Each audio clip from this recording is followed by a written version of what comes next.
Interesting predicament we're in weather-wise. Governor Northam issued a drought watch advisory for the state. This affects everyone. Localities, water suppliers, and all citizens are encouraged to begin preparing for a potential drought. But at the same time, much of the area is under a coastal flood advisory. Check out the flooding we've seen. This video is from Poquoson earlier. That road is completely underwater. Floodwaters almost reaching some of those homes right there. 13 News Now viewer sent us these pictures from Nauticus earlier of the high waters. Tim, we'll see this at high tide again tonight? That's right, this evening, and then in some spots even spreading into Saturday morning's high tide cycle. You saw a lot of that video there.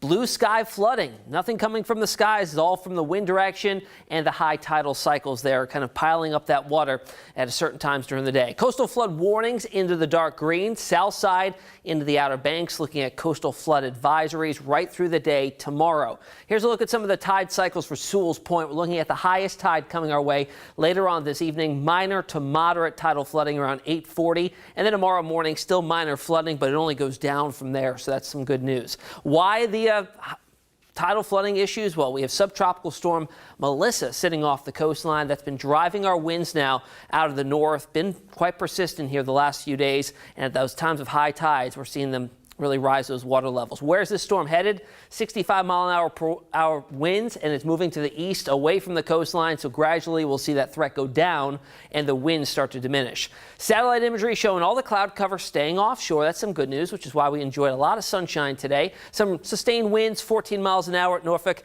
8 down in Currituck, 16 in Manio, 14 in Hampton, 13 in Virginia Beach. Some higher gusts thrown in there too. Right now we're sitting at 69 with low dew points, comfortable air in place, and back inland we were in the 70s today. Tonight we'll see some 40s pop up on the board well inland, and by tomorrow morning, once that sun comes on up, we'll start to see those temperatures kick back up into the low 70s. So this evening, 62, mainly clear, breezy, and cool.